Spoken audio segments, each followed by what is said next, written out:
Ladies and gentlemen, the news at 11. Channel 1 had a special about yellow alert, so I worried a lot. Don't want to get hurt.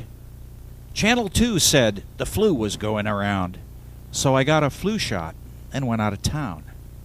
Channel 3 said those flu shots are dangerous too, so I turned on Channel 4 to find out what to do. They said see a doctor so I could survive. In the waiting room, I waited and watched Channel 5. Channel 5 and a tranquilizer made me feel fine. Those soap opera problems are much worse than mine. But at home, Channel 6 had a story about pills and how people drop dead from prescription or thrills. So I called back the doctor as I watched Channel 7. A star was in rehab, news at 11. So I went into rehab, where I watched Channel 8, all about crime and murder and hate. And when I got home, I tuned in Channel 9 and watched blood and horror on some battle line. I took a deep breath and screamed, and then gave up and fainted as I watched Channel 10. When the paramedics woke me, the answer was clear, so I killed my TV and stopped living in fear.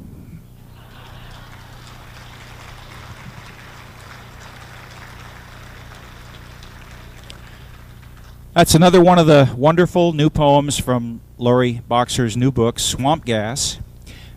These are available for sale at the Congress Book and Tape. Wonderful stuff. Lori, are you in the room? Lori, if you're in the room, stand up. There she is. Okay, let's give her a hand. This is the young lady that writes these marvelous poems. Okay, ladies and gentlemen, our next speaker, he doesn't need an introduction. I mean, he really doesn't. New York Times best-selling author. He had his book, Crossfire, made into the film, as you all know, on the Kennedy assassination. He's written the #1 selling book ever on the alien phenomena, alien agenda. He's been deeply involved, of course, as a writer and reporter and in the journalistic field for decades. He is intimately familiar with the control of information and how he can come up and do the kind of research that he does absolutely mystifies me. I mean, he's one in a million. The world is blessed to have such a person that'll put it on the line and then share it with us. Ladies and gentlemen, Jim Marrs.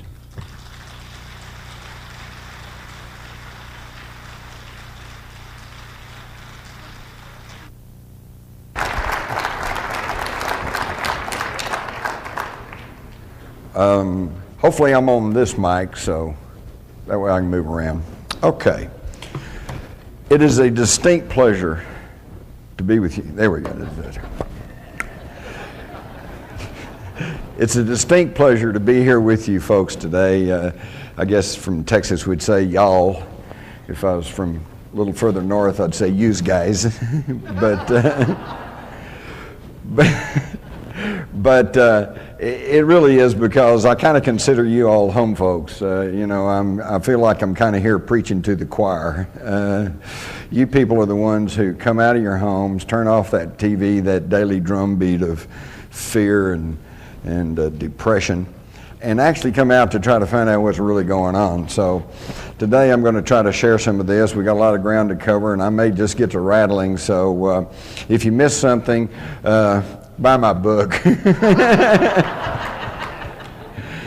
Yeah, a few unabashed plugs here. Before I launch into the program, which is going to be about rule by secrecy, and for those of you who have read the book, I've got a PowerPoint program here that I hope will make it even be more graphic for you, maybe even more understandable. Plus, I have a very, very important piece of information that is not in rule by secrecy because I did not find this out until after publication. But before we do that, I want to tell you about something that I've recently come up with that, to my way of thinking, is a true smoking gun in the field of UFOs. I recently completed a little documentary, Aurora, the UFO crash of 1897. Before Roswell, before the Foo Fighters, there was Aurora. And this one actually was documented in the newspapers of the time. Now, you will find an account of Aurora in my book, Alien Agenda. But at that time, I had gone into the old Fort Worth Star-Telegram, into their microfilm, and had, many years ago, back about 1973, and had found the story. And like an idiot, I didn't copy the whole thing. I just jotted some notes. I can still remember the memorable line. It said, the pilot, comma, who was not of this world, comma, you know, just like you might as well have said, you know, who had red hair. Very, very blasé about it. And then later, the story I quote in Alien Agenda is the story that I got from the Dallas Morning News, which of course is still in publication. But all I'd had up until about 2 weeks ago was a copy of the story. And I won't bother you with the story because it's in Alien Agenda and it's been reprinted other places. Now, the debunkers cannot say it wasn't in the newspapers at the time, because it was. So their argument is that it was just a hoax story, and that it was planted there by Judge Proctor, who was a little bit saddened because the railroad had bypassed Aurora, which up until about 1897 had been a fairly thriving town in North Texas, and it was kind of dying on the vine, and he was trying to drum up some excitement for Aurora. Okay, that's plausible enough, and I certainly paid attention to that. Until about 2 weeks ago, when I managed to secure a copy of the entire front page of the Dallas Morning News from April the 19th, 1897. Main headlines talking about the great aerial wanderer. There are 16 stories on this front page, and every single one of them concerns the large silver cigar-shaped object flying over Texas. Now this, folks, is in the spring of 1897. This is 7 years before the Wright brothers flew at Kitty Hawk. This is 7 years before the first powered balloon flight in the United States, the California era, and also in 1904. These reports range from the Oklahoma border as far south as Austin, Texas. And it's really incredible. Wortham, Freestone County. Captain John A. Lilly, a prominent and respected citizen of this place, a Mexican War veteran, claims that he saw the mysterious airship last night at 9:30. He said it was going straight up. Kind of leaves out a meteor, doesn't it? And of course, we have the story here about the crash in Aurora. And it says the pilot of the ship is supposed to have been the only one on board, and while his remains are badly disfigured, enough of the original has been picked up to show that he was not an inhabitant of this world. I'm telling you, folks, this was recorded years ago, and I have some copies of this front page. It's really worth getting. On 2 occasions, there's an account of where it actually landed and people communicated with the crew. One time they were told that this was a secret invention that had been developed by an inventor in mid-state New York, and that he and 2 assistants had taken off to test it, and it was such a success that they soon found themselves over Indiana. So they just kept going and ended up in Texas.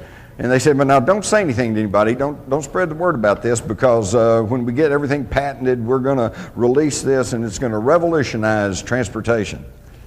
But in the same story, from a different place, we have a fellow who says it landed, and they told him that they were from the North Pole, in a strange and ice-free area up there where their ancestors had settled, and that they were developing this technology.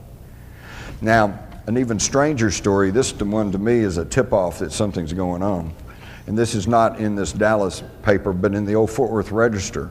There was a story of a railroad track inspector who it was getting late in the evening. He was about to turn back and head back to the city when he saw a bright light up ahead, and he went up to investigate, and he said there was a large silver cigar-shaped object sitting on the railroad track, and that there was some crewmen around in blue uniforms.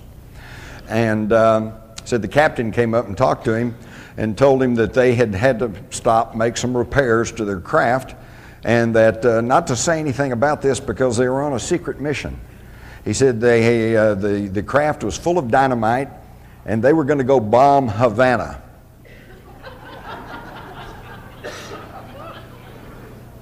Now, for those of you who were not asleep in history class, you might recall that the Spanish-American War did not begin for another year.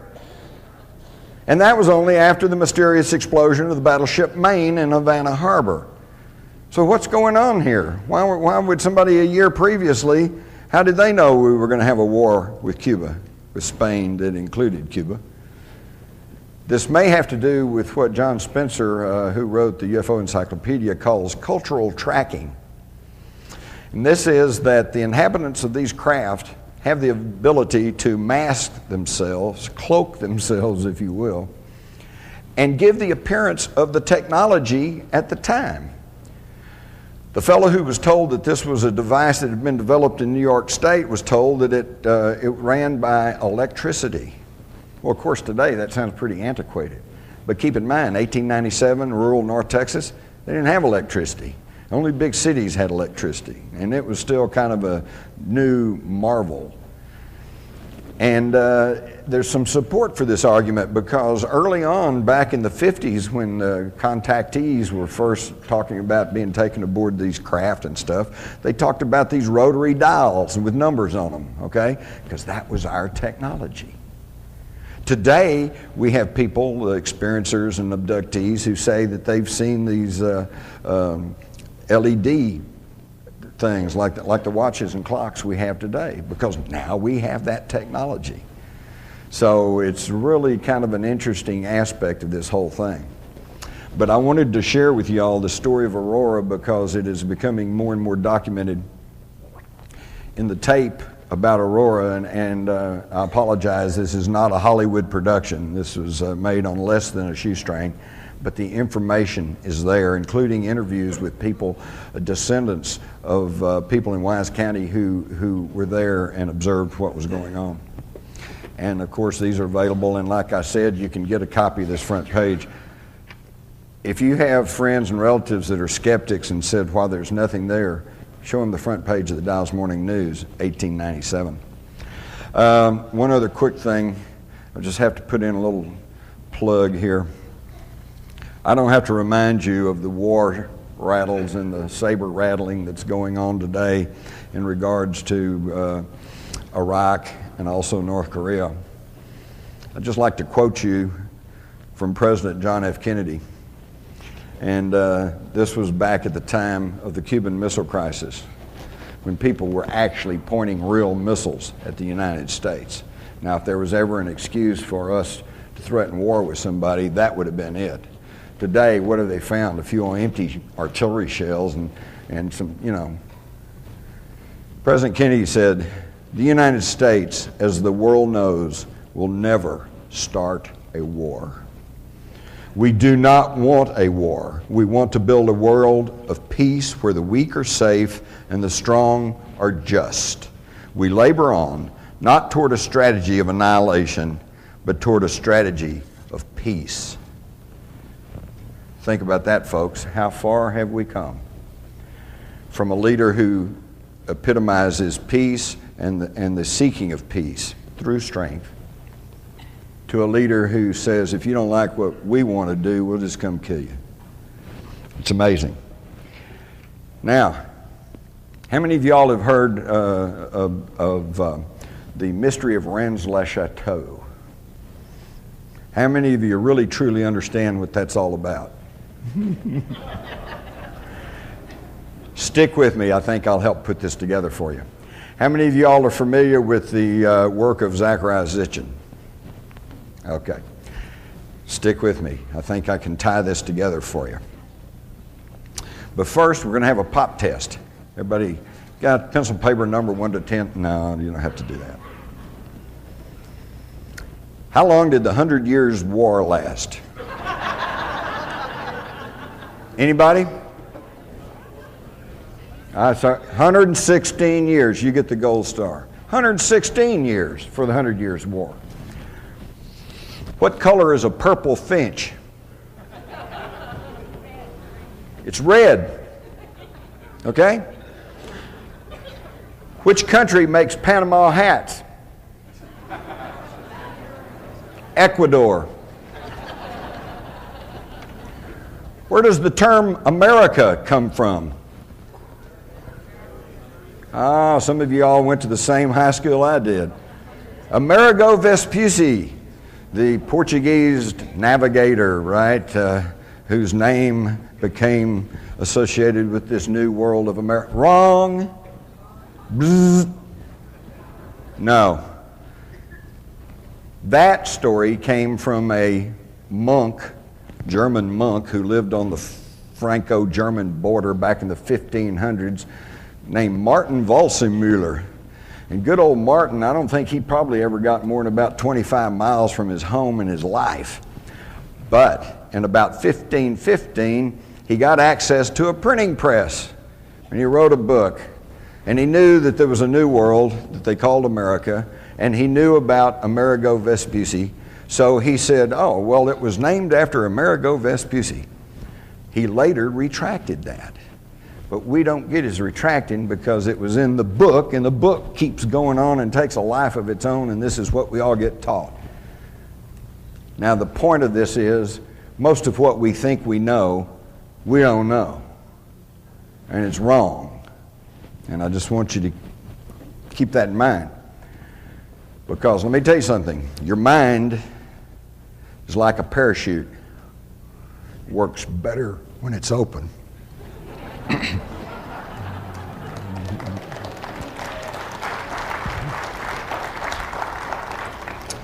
All right, now to try to hurry on through this. I do fine until I get up in front of people. I guess y'all make me nervous. You notice how nervous I am. Ruled by secrecy, the hidden history that connects the Trilateral Commission, the Freemasons, and the Great Pyramid. Now, I hate going to places where they put up something and then they read it to you. Hey, thank you, I can read just fine. But I do want to read you this first quote, and then I'm not going to read you the rest. You can read them for yourself. But this one, I think, tells the story.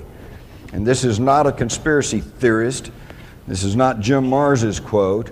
This is Woodrow Wilson, a very powerful insider, an insider who was put into office by men connected to secret societies.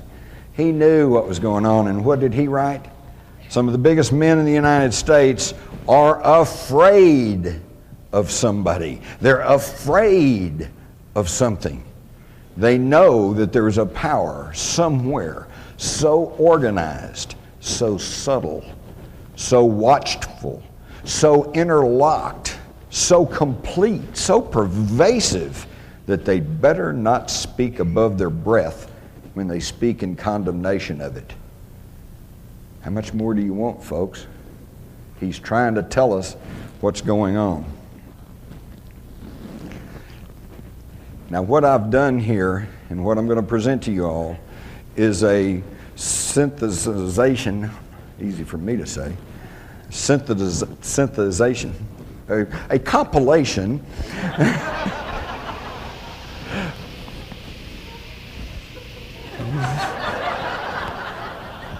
maybe they're landing, I don't know, of more than 300 books. And what I'm going to be trying to show you today is bringing together two heretofore believed unconnected topics of research. And this is going to get interesting in the coming years because most of you have been at this UFO research game for a long time. And when you started off, it was most people just really laughed and snickered at you. Today, Some of them still do, but some of them don't. Today there's a rising and growing acceptance that there's something out there and that we're probably not being told the truth.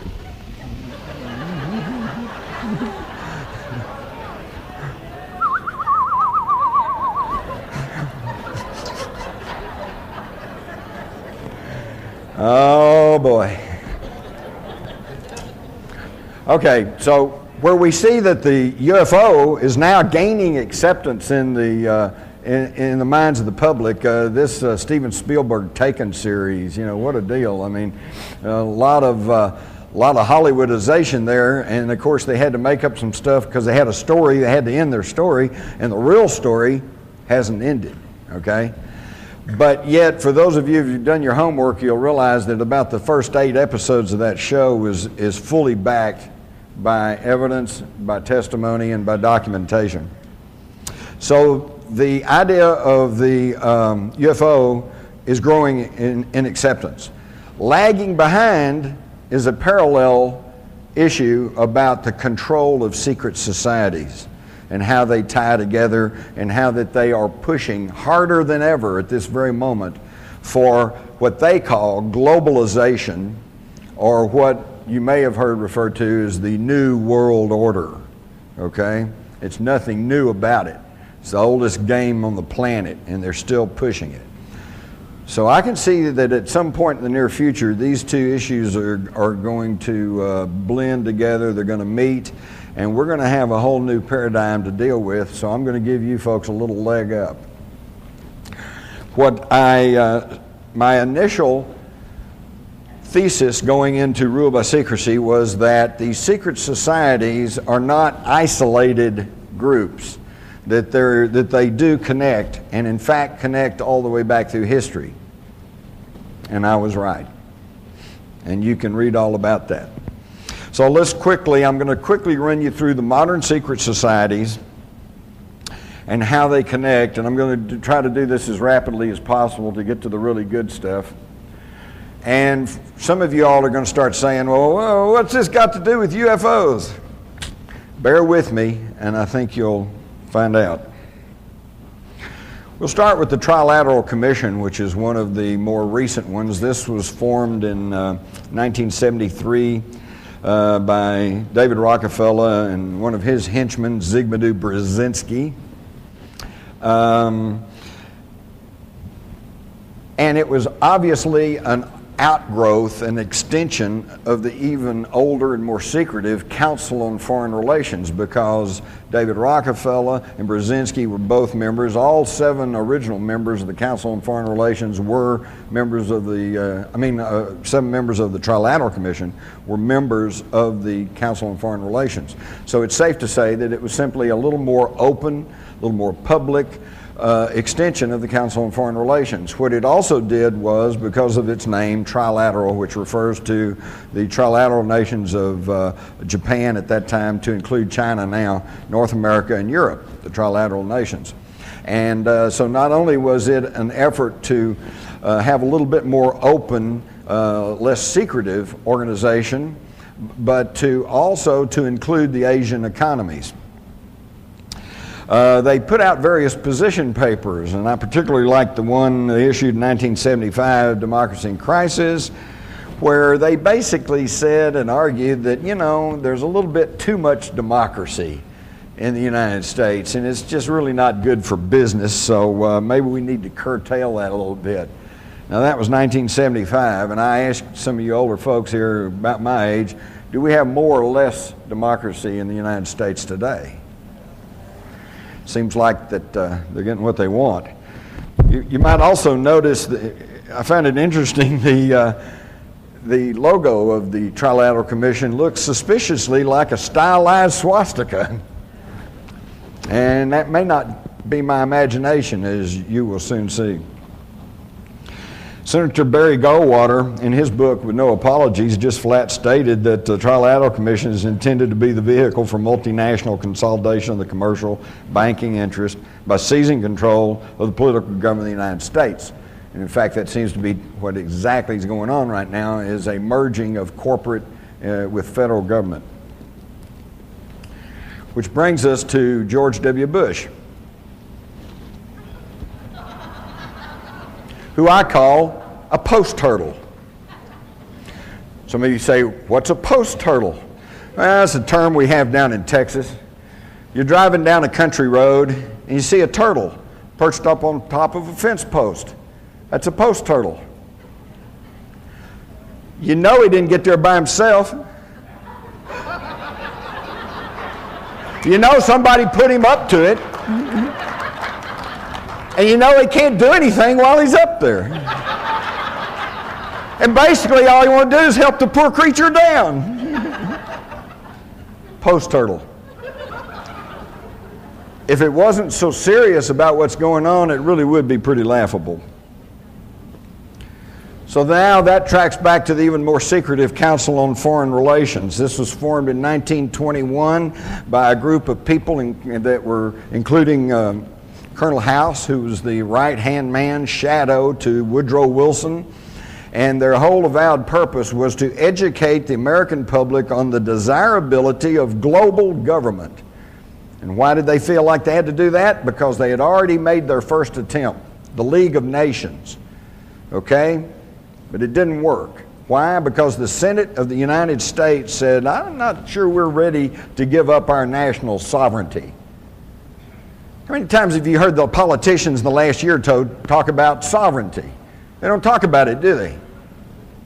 For that matter, when's the last time you heard a national politician refer to the republic? They don't talk about that much either, do they? And while we're here, let's stop and briefly and let's explain what I'm talking about here. Oh, all they talk about is democracy. Democracy. God save democracy. We love democracy. The terrorists hate democracy. Well, what is democracy? Democracy is ruled by the majority. What's the primary example of democracy in action? A lynch mob. Okay?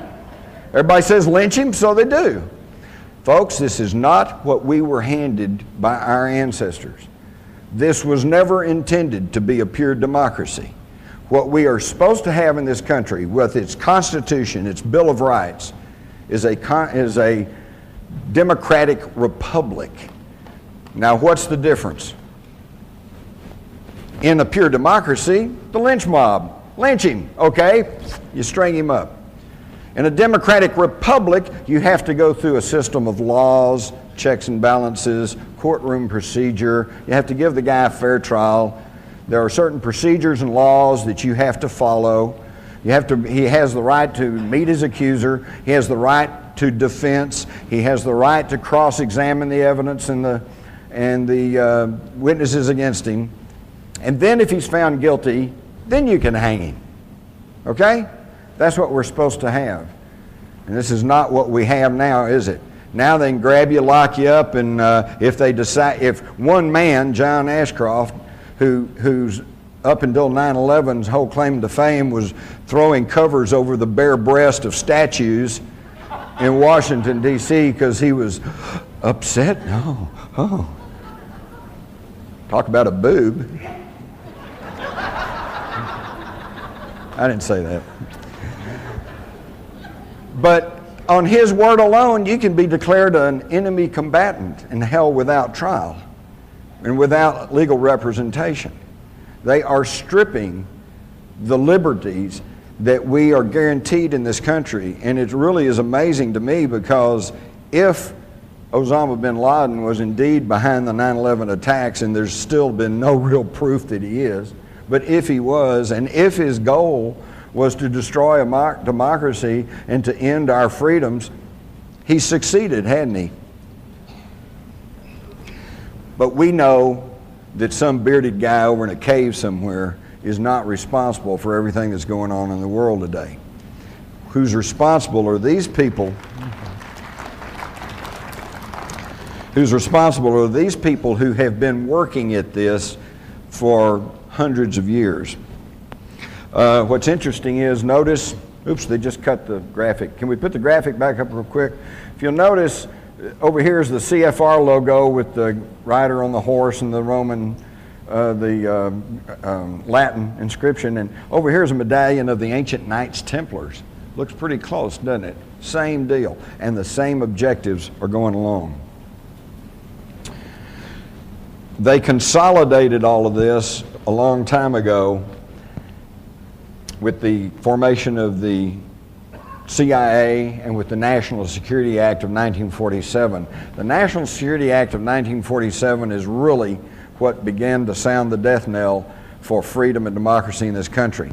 It was signed on September the 27th, I believe, of 1947, and it's really interesting to see what happened there. Now, most of the things with the National Security Act of 1947 we're all kind of familiar with. We know it separated the Air Force from the Army as a separate branch of service. We know it created the CIA. We know that it changed the words, the title of the old War Department to the Defense Department, which is a pretty slick public relations move, because if you go back and look at that old War Department, oh, who wants a War Department? But under the old War Department, we only fought 3 wars: Spanish-American War, World War I, World War II. Under the Defense Department, where we're only going to defend ourselves, yeah, we got Korea, Vietnam, Kosovo, you know, Panama, you know, Grenada, Laos, Cambodia, you know, Colombia, you name it.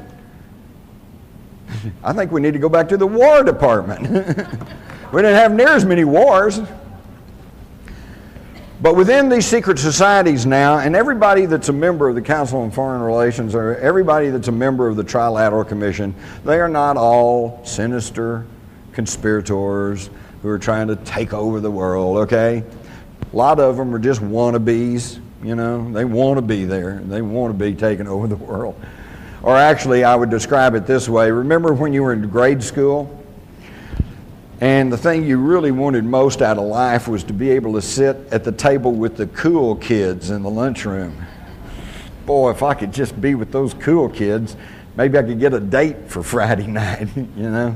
That's what you really wanted. Well, these are the people who are globbed onto these secret societies. Most of them are not on the inner core elite. They are just wannabes, and they like to be next to the wealth and the power, okay? But within each of these societies, there is a handful of people that, like, and one is David Rockefeller. He's in all of them, okay? Henry Kissinger, you know. There's certain ones who are at the inner core of all of these societies. They meet once a year in a group known as the Bilderbergers. The Bilderbergers are so secretive that they don't even really have a name. They're called the Bilderbergers because they were first discovered by the public meeting in Holland back in 1954. And they were founded by Prince Bernhard of the Netherlands, who had previously been a Nazi SS officer. And by the way, any of you all have Texaco gas cards? You do realize that Texaco is now bought by Shell. And Shell is that's the royal family of Holland, the founders of the Bilderbergers. So the New World Order marches on. And of course, then we've got Skull and Bones. I think we all know that Prescott Bush, the patriarch of the Bush family, and that George Herbert Walker Bush and George W. Bush are all members of the Skull and Bones. Now, there are some who argue that the Skull and Bones is the secret society behind the secret societies and that they run everything. I'm not convinced of that. There are plenty of people who have been inducted into the Skull and Bones and who have elected not to follow through on all their contacts and have gone on to live very respectable and good lives, okay? The Skull and Bones, however, is a springboard. That's where they take young men, they find the ones with ability, and more importantly, those that are compliant, and they groom them to become world leaders. And all you have to do is just go study about the Skull and Bones, and you'll find that there is an inordinate number of people who go on to take top government positions.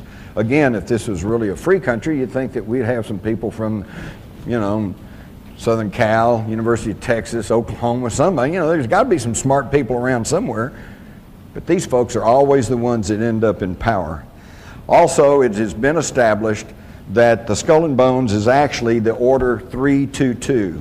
It is the 322nd chapter of the Illuminati. This was published in the New York Times.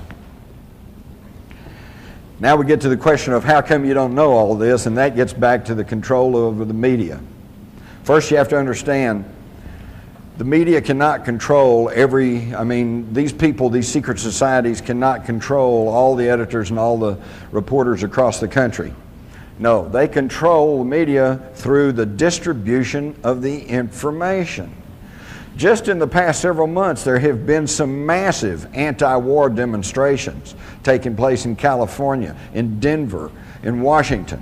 And most of you have heard little or nothing about them. And when you did hear about them, 30,000 people gathering. Try 500,000.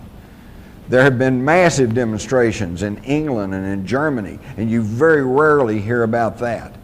This is because they control not the editors and publishers, but the distribution of the information. And how do they do that? I've listed two here, Time Warner and Disney. There's another couple that I could mention. Viacom is another one. Vivendi is another one.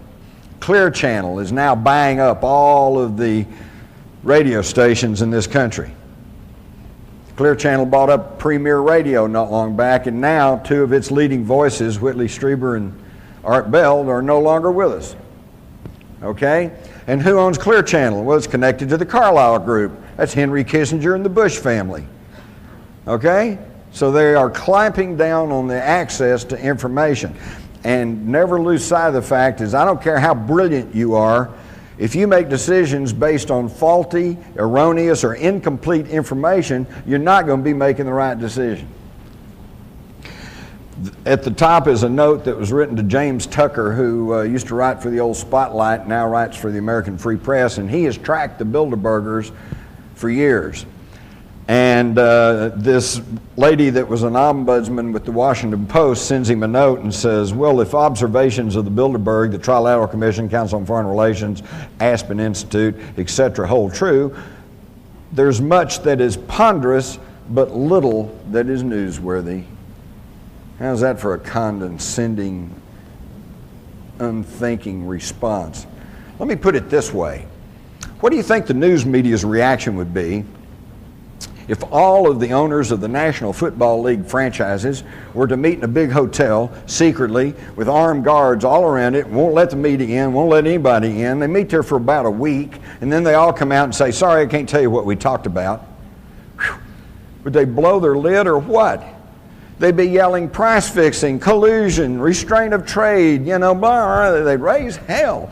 But you get the leaders of commerce and banking and industry, and they meet once a year, and they hide themselves off in some big, well-guarded resort, and they come out and say, we're not going to tell you what we talked about. It makes a mockery of freedom of the press. It makes a mockery of freedom, period. We have got to start understanding who's really calling the shots, because until we understand what's really going on, how can we make any decisions or do anything about what's happening in our own country? I had to throw in this cartoon. Says, well, the CBS Viacom deal, look at what you get. Movies, MTV, radio, videos, Nickelodeon, news media, theme parks, billboards, Showtime, just about every kind of entertainment and advertising you could want. The guy says, well, what about the news? And the guy says, this is the news. This is the news. Think about it, folks. Not long back, I'm sitting at home, and I don't watch TV that much, but I happen to have it on. They said that we're going to interrupt for a news break. I'm going, okay, good. I'll get to the headline news, kind of get caught up. There were 4 stories that they put out over this 2-minute news break or whatever it is, and all 4 of them were sports stories. So-and-so won the Masters, so-and-so won some football game, some baseball game. Don't get me wrong. I love sports, but sports are sports. They are not news. You can get all excited about the big game, but then next week it's over with, and who cares? And what does it really matter? It doesn't. And that's what's masquerading, though, as news. Now, these folks, it's already been said right here at this conference that these folks are really the brightest and the best, and they are more intelligent than we are. And it's only right and proper that they run everything, because they only have our best interest at heart. Well, let's look back over just the past 100 years. They've given us 2 world wars, 2 depressions, one acknowledged and the one currently not. And doesn't sound like they're operating in our best interest. Not at all. They give us the Persian Gulf War. That was Daddy Bush's war. Drew his line in the sand. Just happened to be north of the Harkin Energy holdings of his son George W., who just by sheer coincidence, I'm sure, sold off the bulk of those holdings right before the invasion of Kuwait and made himself almost a cool $1 million by selling short on that. You think Daddy might have whispered in his ear? Oh, no, wouldn't do that, would they? Of course they would. And then the whole thing ends, just as everything's closing in. Got too much to cover here. I could give you the whole story. When the American ambassador goes to Saddam Hussein, April Glaspie, and she testified to this in front of Congress but didn't go anywhere, he says, we're going to go back to our original boundaries, which means he's going to take back Kuwait, which was illegally taken and carved out of Iraq in the first place by the British years ago, so they could get their hands on some of those southern Iraqi oil reserves. And he asked the American ambassador, you know, what do y'all think about that? And her almost exact answer was, well, I've been instructed to inform you that we consider that an Arab problem and we don't really have any thoughts on that. What does that sound like? Sounds like do what you want to do. And then the minute he sends his troops into Kuwait, oh, he's the new Hitler. All right, and the Saudis put up a $12 billion war chest hidden in a secret account in London for George Bush to use to prosecute the Persian Gulf War. It's a deal, folks. It's just a deal. They're all just deals. This whole thing right now. I'll tell you what I suspect. We all know this thing about Iraq is about oil. But why do we need the oil? We got plenty of oil in the United States, and we're not getting that much out of the Middle East anyway. And besides that, we now have our troops in Afghanistan, which means we now control the Caspian Sea oil reserves. Something that's been a big bone of contention for the last 100 years, ever since the Nobel brothers went over there and started production in the Caspian Sea area. When Hitler sent his Sixth Army charging through the Ukraine, they weren't going to capture Stalingrad. They were trying to get to those Caspian Sea oil reserves, but they got stopped at Stalingrad. It's been a big bone of contention. Everybody wants to get a hold of Caspian Sea oil. Well, now we have it. And Britain now wants their share. They want the Iraqi oil. And it's really funny because we see Tony Blair standing up, and he's pushing for war with Iraq just about as hard as George Bush. And we think, oh, our wonderful British allies, boy, they're with us through thick and thin. I think once you study these secret societies and where they came from and who's really behind all this, it's the other way around. BP wants the oil, but they can't move British troops into Iraq because, quite correctly, that would be perceived as aggression. But the United States has already fought a war with Iraq, so we can go in and take it for them. And y'all just hide and watch. If we have a war and we have a regime change and we gain control over Iraq, you hide and watch if British Petroleum doesn't get a big chunk of that. It's all about oil. We all know that. And the problem is we're all so fat and sassy. Well, yeah, but I got to have gas for my car, man. I got to drive down to the 7-Eleven and get a pack of cigarettes, you know. I mean, yeah, it's only a block away, but who wants to walk a block, you know? We are just really we just have no idea of the misery in most of the world because we all have it so well. I mean, you know.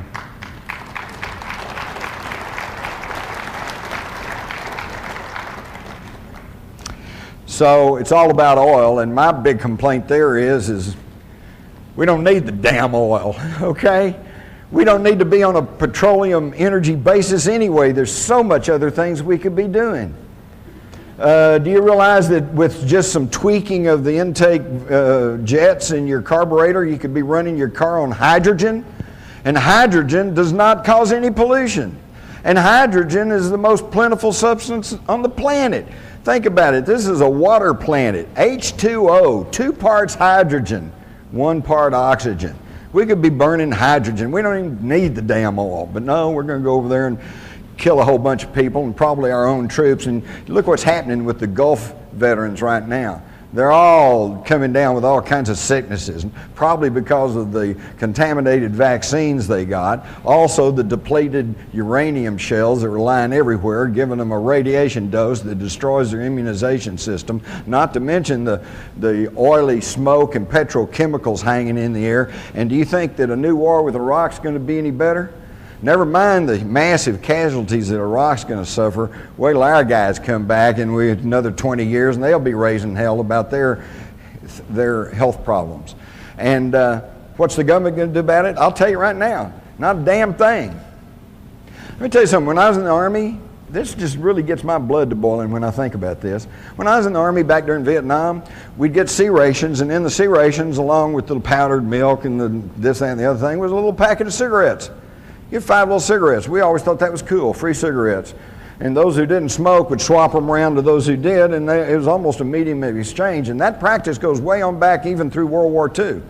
Where do you think all those guys in World War II got the smoking habits? Because the Army gave them free cigarettes.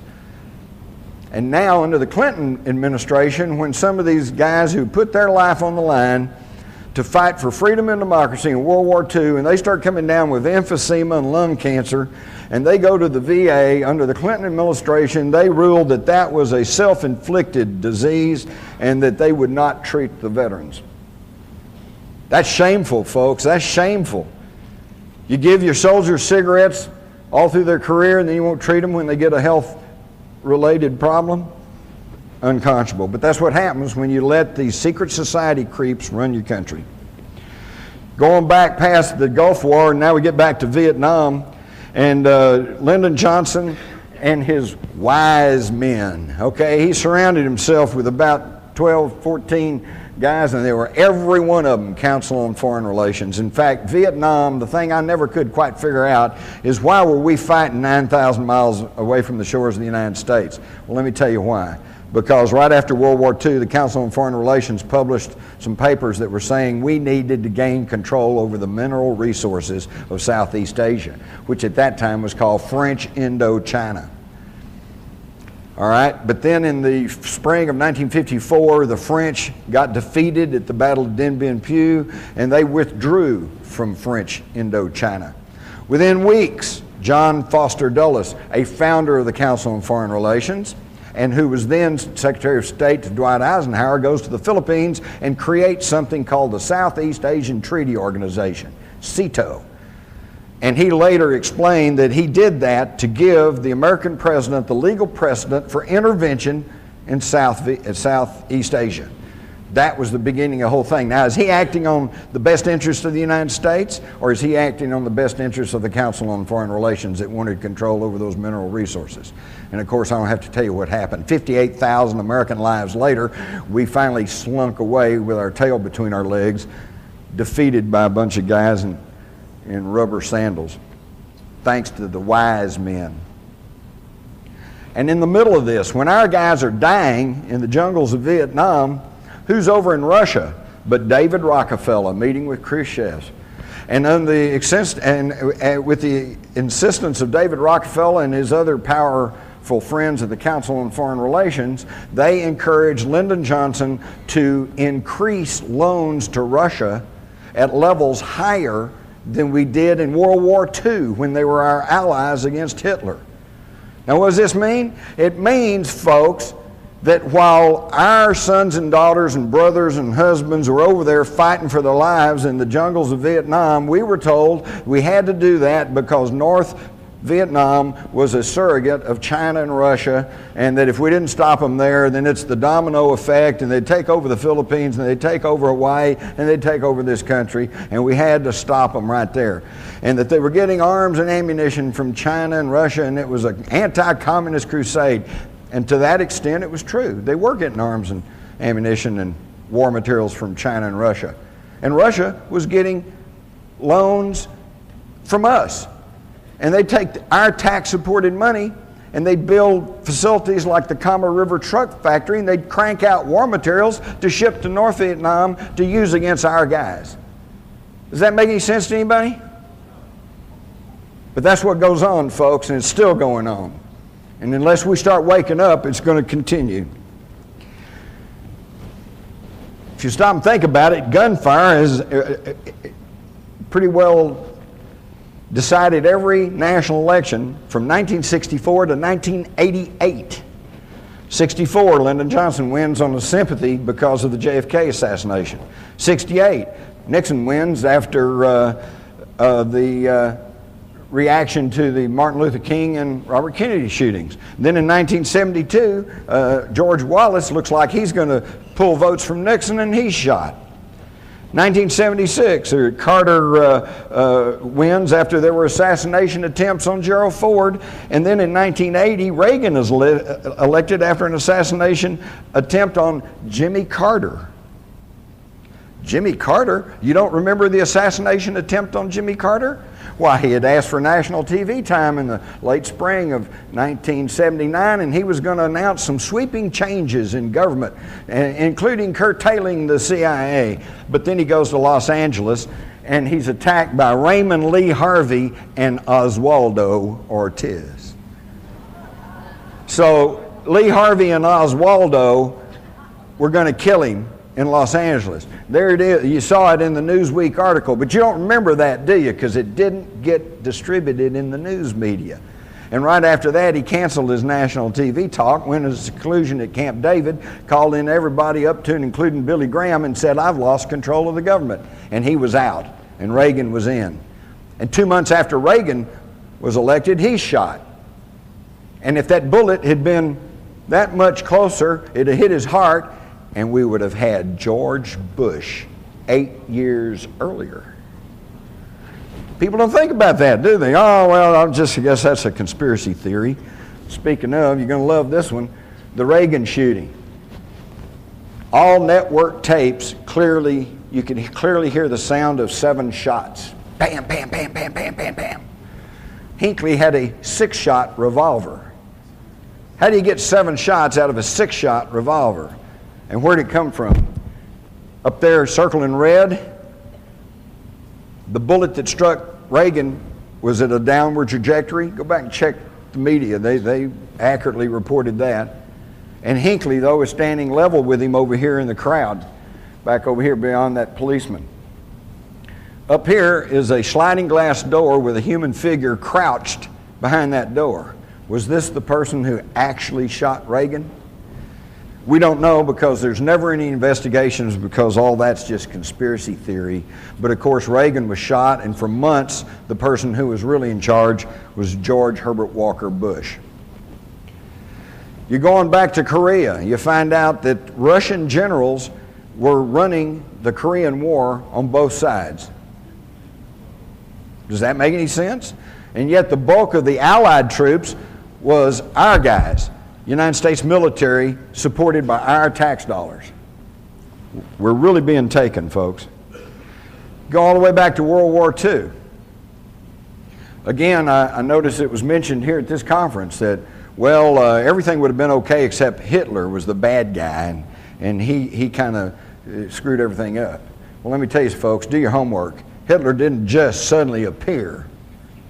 Hitler, number one, was a military intelligence agent who was assigned to infiltrate the Nazi Party. And he went back to his superiors and said, well, went to this meeting, there's only about 9 guys there, but you'd like them, because they want to rebuild Germany, and they hate the Jews, and they want to rearm, and they want to repudiate the Versailles Treaty. So his superior said, that sounds pretty good. Here's some money, go back and help out. So they created Hitler. And then as he began to gain more power, who was behind him? Another secret society, the Thule-Gesellschaft, or the Thule Society, made up of some of the leading industrialists, leading intellectuals in Germany at the time. People, and also people who had an intimate working knowledge of the occult. All right? So now we can see that all of these secret societies have been working along.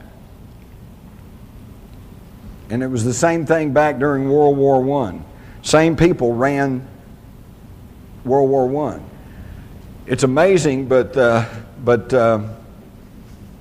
the time of the Russian Revolution, where was Lenin?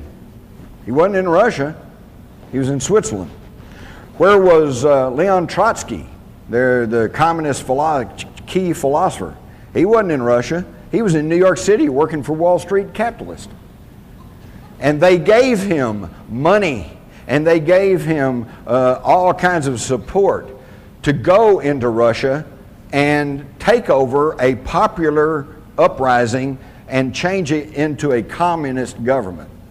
Lenin was the same thing. We all know that he was put on a sealed railroad car and traveled through wartime Germany that was at war with Russia and was sent on into Russia to take over the government and set up the communist system. And one of the people who helped facilitate that was a leading banker in Germany who also was very highly connected with German intelligence, and that was a fellow by the name of Max Warburg. Now, don't you find it passing strange that in World War I, Max Warburg, who was head of German intelligence and a big leading banker there in Germany, his brother, Paul Warburg, founded the Federal Reserve System in our country, and at that time was head of the financial end of World War I for the United States of America. Does nobody find that amazing? Here he is, Paul Warburg, and here's the house on Jekyll Island where the plans were laid to instill upon us the Federal Reserve System, which is neither federal nor has any reserves. All right? It is a system of 12 banks. It's a system of 12 banks that are in turn owned by other private banks. And in fact, most of the studies that have been done show that the majority of ownership in the banks that control the Federal Reserve are held by people who are not even Americans. Think about that one. I could get into money and the whole thing, but let's keep going. Here's the original Federal Reserve Board, and there's old Paul. He headed up the original Federal Reserve Board. And here we see Woodrow Wilson and Colonel House and his wife. And this is where it begins to tie into the older secret societies, because as I pointed out, Trilateral Commission connects to the CFR. The Intercorps leadership is Bilderberger. The CFR was created right after World War I by Colonel House, Bernard Baruch, and others to try to sell us on the idea of globalization. And these folks had been members of the old Cecil Rhodes secret society called the Round Tables. Here is a cartoon from 1911 showing Karl Marx shaking hands with J.P. Morgan, George Perkins, Teddy Roosevelt, John Ryan of National City Bank, John D. Rockefeller, and Andrew Carnegie. They financed communism. They created it. Why? So they could play both ends against the middle. Think of Cold War. And now it's over with. And think of the billions of dollars that were squandered on that Cold War. Think of what this country could be today if we'd spent that money building schools and upgrading education, upgrading health facilities. No, that was not going to make them money. So see, back in 1911, those old folks knew better about what was really going on than we do today. And this is just a little graphic showing the New World Order and how that it tracks on down. You can take a look at that. I do want to mention the Hegelian dialectic. That sounds pretty fancy, but basically all it is just action, response, and then synthesis, whatever you work out. You all do this all the time. You and your wife or husband decide you want to go to the movies. One of you says you want to go see movie A. The other says, no, I don't want to see that. I want to see movie B. Okay? Well, the one who wants to see movie A, that's thesis. That's his thesis or her thesis. One says, I want to see movie B, that's antithesis or antithesis, the antithesis. Okay? Now, then you work it out. If you're like me and my wife, what we usually do is end up going seeing movie C, which is second choice for both of us, but it's one we can agree on. That is synthesis. And that's how it works. And all Hegel did was simply kind of work out this formula for human interaction. But where the secret society folks took a leg up on it is they figured out you don't have to wait for a problem and then offered a solution, and then how it works out is what you get. You create a problem. You create a problem, then you offer the solution, and then whatever's worked out, you got it. When the Murrah Federal Building was bombed, they had anti-terrorist legislation pending in Congress, and some of it was pretty draconian. It was going to just shred the Constitution, and most people were going, wait a minute, I don't know. They weren't going for it, and it was hung up. It wasn't going anywhere. Boom, federal building in Oklahoma blows up. I'm not going to go into that, but most of you know there's a whole lot more there than Timothy McVeigh and his little fertilizer bomb, okay? But boom, it goes up. All right, now you got a problem. And what's the solution? Got to pass all this anti-terrorism legislation. But then that's a problem. So what's the solution? Well, you work on it, you water it down, and it still got passed. Not to the extent they originally wanted, but it got passed. And it's the same thing that we knew the communists did for years. 2 steps forward, 1 step back. 2 steps forward, 1 step back. This stuff they've rammed through over the past year, Homeland Security, Patriot Act. You hide and watch as the years drove on, unless they pump us up again with some other terrorist act, which they're liable to if we start balking at everything. But courts will begin to throw some of that stuff out, and the thing will start coming back into balance. Already there are 60 cities in the United States that have passed ordinances that are ordering their local police and law enforcement people not to enforce Homeland Security and Patriot Act provisions because they're unconstitutional.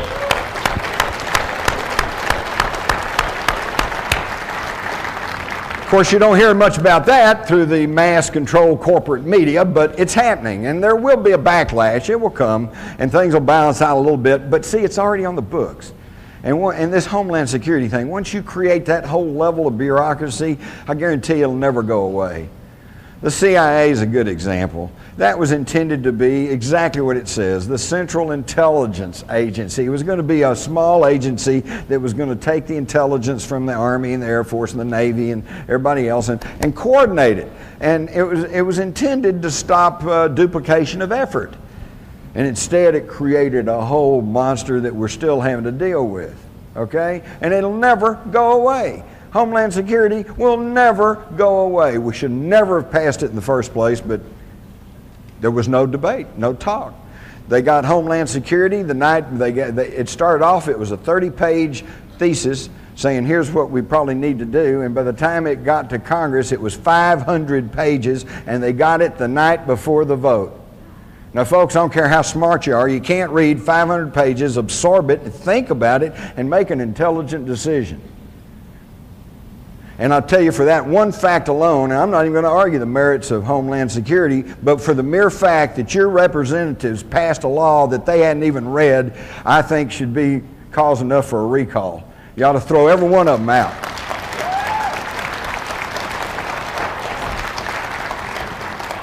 Because what's the first thing a lawyer will tell you? Never sign anything until you've read it. And these guys passed the Patriot Act and the Homeland Security, and they didn't even read it. They had no idea what they were passing. Does any of y'all remember back about 1997 or 1998, there was a little furor that got going over something called a banking program called Know Your Customer. Anybody remember that? Yeah, and the whole idea is that your bank was going to have to turn around and be a snitch to the federal government. If your deposits somehow were a little bit different than normal, or if you withdrew an inordinate amount of money or whatever, they were going to report you, be required to report you, and they were going to keep massive personal information files, okay? Your wife, your family, et cetera, et cetera. But that kind of got public, and everybody went, wait a minute, we're not going to put up with that. And sure enough, they kind of backed off, and we all felt real good, right, that they didn't get that through. It's in Homeland Security. It's in there. It's happening. And you never got to vote on it, did you? You can go all the way back to the war between the states, or where I come from, we call it the War of Northern Aggression. But it was a deal. It was all a deal. Auguste Belmont, a registered agent of the Rothschild banking family in Europe, came to this country and quickly became the leading seller of bonds for the federal government. He's the one that got the money to prosecute the war between the states. At the same time, he was quietly buying up all the Southern bonds. It was a deal. Even Chancellor Bismarck of Germany is on the record as saying that the war in the 1860s in the United States was contrived by the Rothschilds to split the country in half so that they could regain North America for the bankers in France and Britain. And if you'll stop and think about it, where was the bulk of the British Army? It was in Canada. Where was the French Army? Anybody? Mexico, under Maximilian. So they were going to let the North and South bleed each other dry, and then they were going to move in. There's only one man who seemed to understand what was going on, and that was the head Yankee, Abraham Lincoln. I'll have to give him some grudging credit. I think he understood what was happening. And that's why he became the first American president to print his own money, known as greenbacks. Do you know there's only been one other president in the history of this country that tried to print interest-free money? John F. Kennedy. June 1963, he ordered the issuance of $6 billion in currency, not through the Federal Reserve System, but through the United States Treasury. I have a $5 note. It says Series 1963. It's got red ink on it. It says United States note. It doesn't say Federal Reserve note. And I don't think it's a coincidence that both of those presidents were shot in the head.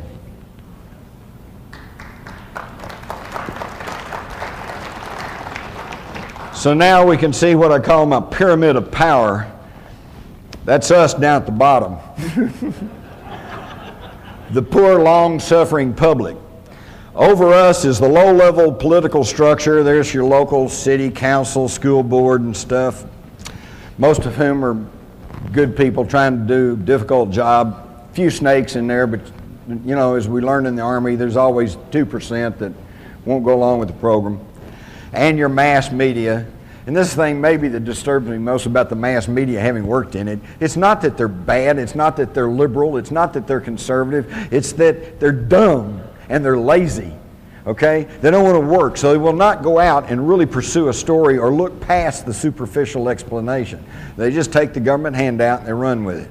And this really bothers me because, you know, I think about it in our own personal life.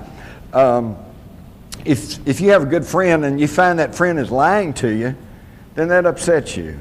But that's a friend, so you try to forgive them and you try to rationalize and think, well, maybe they just didn't understand. Then you catch them lying to you again. Well, now it's going, boy, I don't know.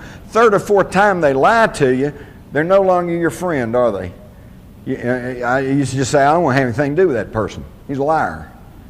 Well, the government has got caught lie after lie after lie after lie, and still they come out and say something and the news media just runs with it as if that's the gospel. And then it takes 6 months, 6 years, 40 years for us to find out that it was all a big lie.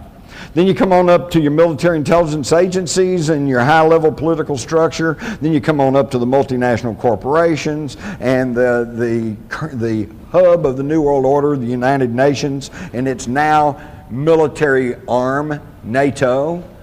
Okay, and then you come on up through the Council on Foreign Relations, and you notice they're not even at the top of the pyramid, because you get up higher and it even gets higher, and then you get up to John Coleman calls the Committee of 300, others call the Illuminati, and then you got a big question mark, because who's telling those people what to do?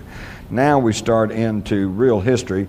I'm not going to really belabor you about Freemasonry other than to tell you that you might want to be aware that the first third party in the United States was the anti-Masonic party. And they broke the back of Masonic Freemasonry back in the early 1800s, and it never quite recovered until after the Civil War. Within Freemasonry, this isn't my theory, this is what Masonic historians and writers will tell you, if they're honest. There's a huge outer circle. Well, first let me say this. There's a tremendous difference between European Freemasonry and American Freemasonry. The European Freemasonry is much more sinister and has much more ties to politics and to the Illuminati. But the North American Freemasonry is much more of a kind of a fraternal order, and they do great things. Their burn centers are wonderful. But within Freemasonry, in both sides of the ocean, there's an outer circle, and then there's a little inner core circle that knows what's really going on and what their agenda really is. Now, don't bother to ask a Masonic friend if that's true, because he will tell you no. And that's because he's either part of the outer circle, in which case he really truly does not know that there's an inner circle, or he's part of the inner circle, in which case he's taken a blood oath never to reveal that. Okay?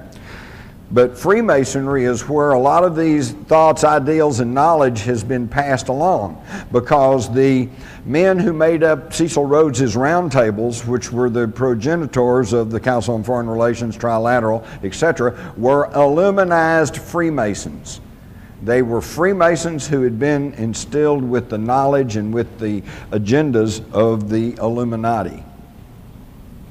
And what was that? Where did they think they got all this from? Well, here's Manly Wade Hall, a philosopher, a much studied occultist, and a very high-ranking Mason. And he says, in the remote past, the gods walked with men, and they chose from among the sons of God the wisest and the truest. And these they labored with, preparing them to carry on the work of the gods after the spiritual hierarchies themselves had withdrawn into the invisible worlds. With these specially ordained and illumined sons, they left the keys of their great wisdom. These illumined ones founded what we now know as the ancient mysteries. George Washington, big Masonic. So they're passing along the ancient mysteries through Freemasonry. By the way, if you think that the Illuminati is just something you can laugh at and just some kind of boogaboo, here's a letter in 1782 from George Washington where he said, "It was not my intention to doubt that the doctrines of the Illuminati had not spread to the United States. On the contrary, no one is more fully satisfied of that fact than I am." These guys knew more about what was going on than we do today with all our modern technology and all our electronic communications. I could spend a whole program talking about Washington, D.C. and the layout of the streets and how it was all built by Masons, and that how the floor plan, street plan of Washington parallels Virgo, which has always been associated with the Egyptian goddess Isis. Okay? So these people, and by the way, if you're not aware of this, some of you are, some of you aren't. Every time there's a space launch, okay, it's always at a certain time and in a certain manner to conform with astrological numbers. Okay? Somebody somewhere still has a great concern about the stars and what's happening. All right, there in Washington, D.C., there are 23 major zodiacs in that city, more than any other city in the world. One other thing you're going to love, I don't think it's not on this map. In the earliest plat of Washington, D.C., all the lots are numbered except one. You get up to 665, and then it jumps to 667, 668. So what's missing? 666, 666. And guess what sits on that lot today? The capital of the United States. Now, it's accepted by historians that the French Revolution was fomented by the Illuminati. And here's a picture of Adam Weishaupt, who founded the Bavarian Illuminati, and he was only carrying on traditions and knowledge that came from even much older things. And I think it would be worth quickly to look at the 10 steps offered by Karl Marx in his Communist Manifesto, and if you'll compare this to Illuminati writings, you'll find that their goals have always been the same. And as I read these, I want you to think about where we are in this country today in relation to this topic. Abolition of private property. Not there yet, but they're working on it. Now we got wet zones and United Nations zones and whatever. A progressive or graduated income tax. Well, we got that. Abolition of all inheritance. They're working on that. Confiscation of property of dissidents and immigrants. Homeland Security's got that taken care of. Creation of a monopolistic central bank. Well, that was done back in 1913. Centralize all communication and transport. Well, see, when Karl Marx offered this, he was thinking in terms of state control. Today it's corporate control. And instead of the state running the corporations, today I think in this country it's the other way around. Control of all factories and farm production. Again, corporate control. Central ownership of capital with deployable workforce. That's us. Oops, got to move from Silicon Valley, no more jobs, and got to go somewhere else. Blur the distinction between rural, country, and cities. Boy, that's being done. I moved to the country 22 years ago. It was a wonderful little place. Now I go down there, there's McDonald's, Sonic, Krispy Kreme donut shop. You know, might as well be in Fort Worth or Dallas. Free public education for all children, which on the surface of it sounds like a wonderful idea, and I'm all for it. I think every single kid, no matter where he comes from, no matter what color he is, no matter what, should have a shot at learning the 3 R's, reading, writing, and arithmetic. But folks, that's it. After that, if he has aptitude, he should be able to go on. If he doesn't, he should go to trade schools. This thing, education has turned into a huge monster. And look what's going on in education today. And look what, you stop and check what they're being taught. And today, they're not even being taught. What's important is they have to feel good about themselves. That's why they're trying to do away with grading systems. That's why they're trying to do away with the SATs and all like that. Well, we don't want somebody feeling left behind because they can't pass those tests. We want them to feel good about themselves. Well, all I can say is how good about themselves they're going to feel when they're 50 years old and all they can do is sit on the street corner and sell pencils. You know, you got to have that education. And they're not getting it. The dumbing down of America is not just a catchword. It is actually happening. So all of these things that were advanced by the Illuminati long before even Karl Marx are all agendas that are still being pushed along on us. And where did they came from? They came from the Knights Templars, who built these wonderful cathedrals such as Chartres that has stained glass in it that is so luminous that modern science cannot explain how they do that.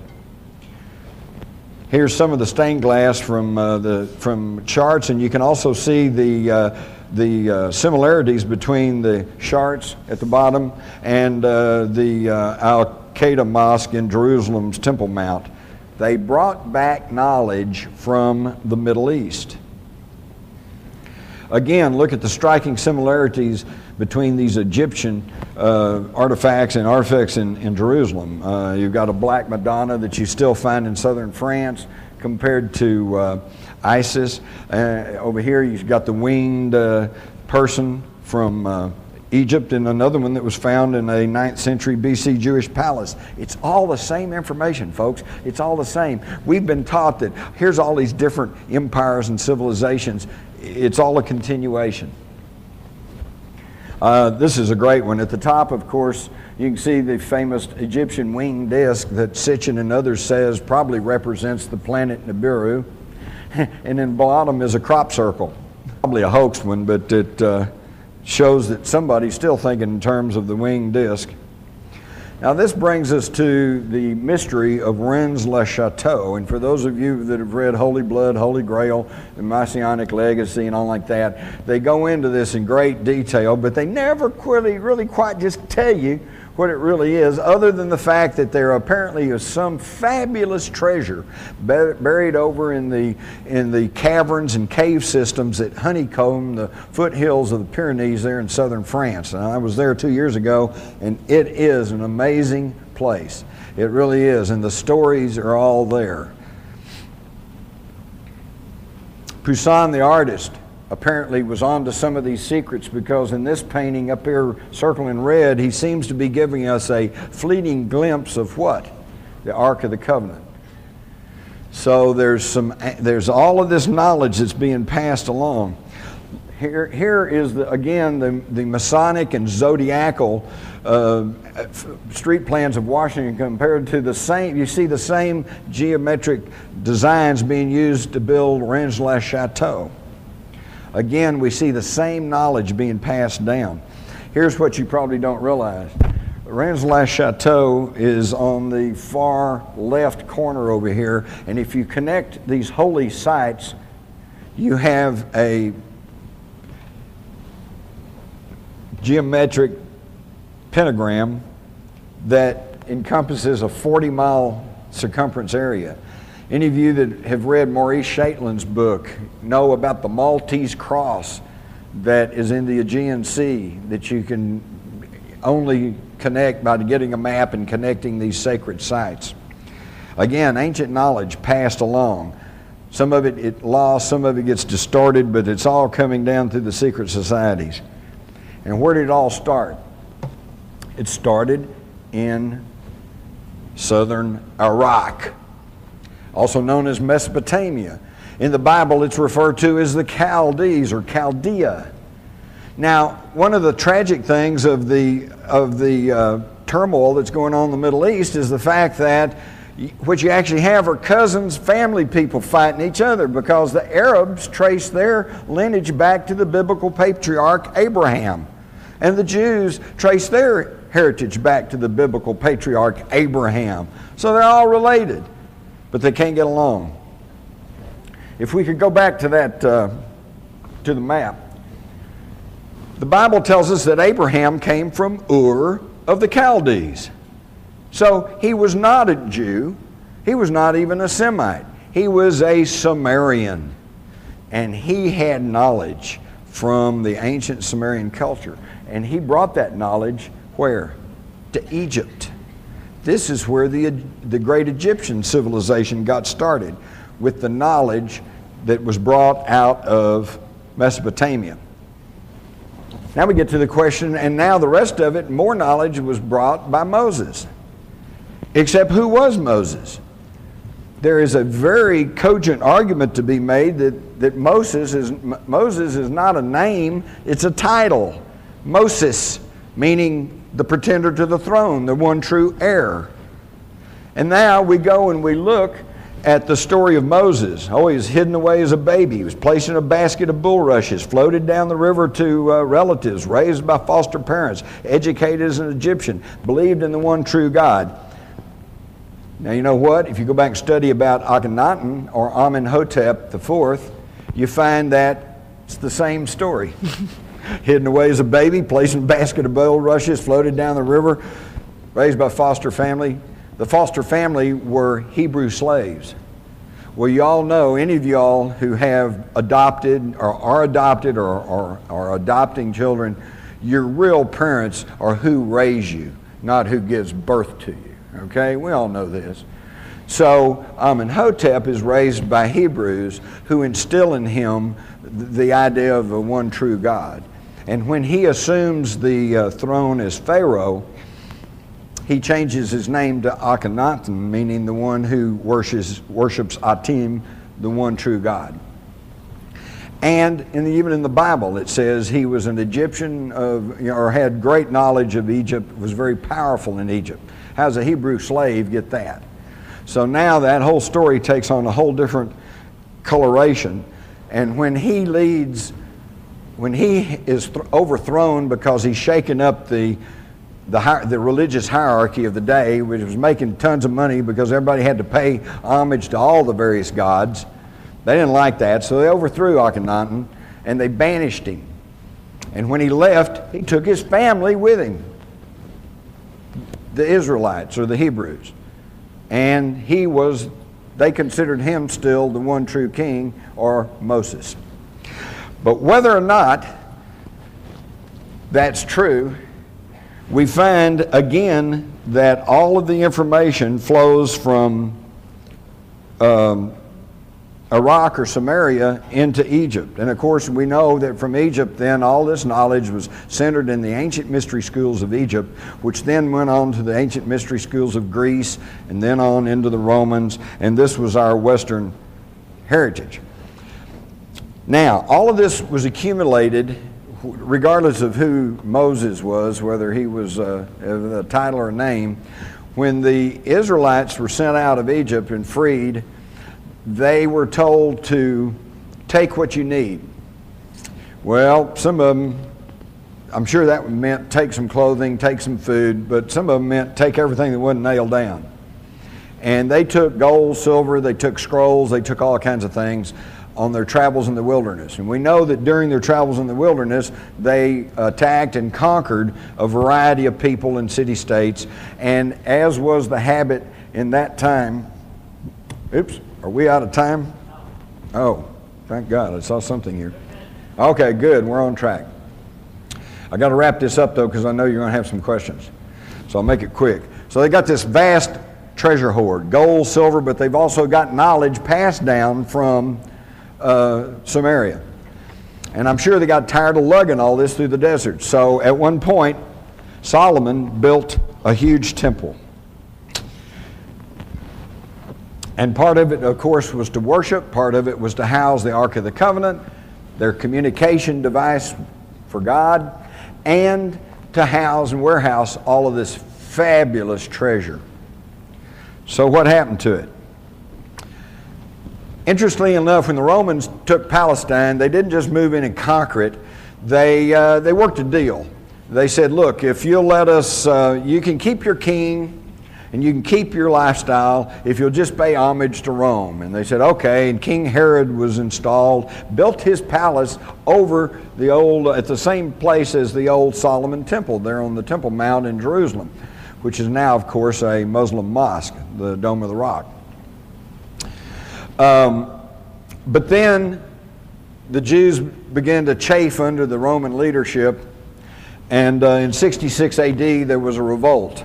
I'm sure it didn't just start overnight and it didn't end overnight. The Romans then sent troops in and they conquered the whole thing. Well, when they came in, they sacked Jerusalem and they sacked the temple. King Herod's palace at that time, formerly the Temple of Solomon.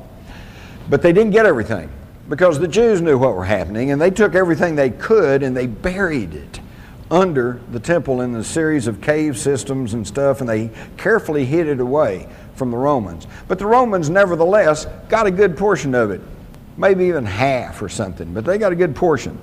And what did they do with it? Well, they took it as booty back to Rome. 400 years later, Alaric the Goth sacks Rome. And again, as the way it happens, they took everything out of there. They took what the treasure, half the treasure of Solomon, and they took it back to their home stomping grounds, which was where? The Languedoc region of southern France. And they hid it in the cave systems down there. And this was both the wealth, treasure, and particularly the information and knowledge that was passed along to a group of people that became known as the Cathars. And the Cathars then were a thorn in the side of the Roman church because they had straight information. They had information that went contrary to what the Roman church was trying to put out, and that's why they never went along with their program. This, of course, gave rise to the Albigensian Crusade, where the Pope sent a papal army through the Languedoc region and murdered everybody that was suspected of being a Cathar. That's where the expression got started, by the way, when they besieged the town of Béziers. They sent a message back to the Pope and said, how are we going to know the Cathars from everybody else? And the Pope is supposedly told him, he said, well, kill them all and let God sort them out. And we've heard that same quote. I heard that during Vietnam. You know, how do we tell the VC from the Vietnamese? Kill them all, let God sort them out. So this, but they didn't, obviously they didn't kill all the Cathars. Some of the wealthy families there in southern France were Cathars. And they knew, because they had access to this knowledge, that the rest of the treasure of Solomon is buried over beneath Herod's palace in Jerusalem.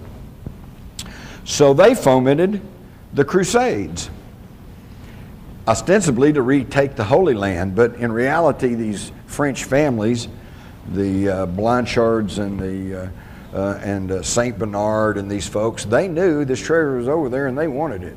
And so sure enough, in 1099 they conquered Jerusalem, and who shows up but 9 knights from southern France, all connected to these Cathari families. And they say, we want to form a new military order called the Knights of the Temple. And so King Baldwin says, okay. And so he allows them to form the Knights Templar. And they were supposed to be guarding the roads there, but they never did. What they did was excavate under the temple and regained the rest of the treasure of Solomon. Again, not only a treasure of gold, silver, and precious stones, but a treasure of knowledge. And they hauled it from Jerusalem back through Rome and back into the Landioch region. And now at this point, the treasure of Solomon is reunited and hidden away in southern France in the area of Rennes-le-Château. That's what the mystery is all about. That's the treasure. Now, whether Father Saunier ever actually found the treasure is open to question. I suspect not. But he knew that that's what it was all about. He knew that this was in the right area, and that's why he was suddenly wealthy and all this strange things went on with Rennes-le-Château. And this was just a picture of the knights that they showing their Maltese cross. And of course, then the Pope goes after the Knights Templars because he knows that they have dangerous information plus wealth.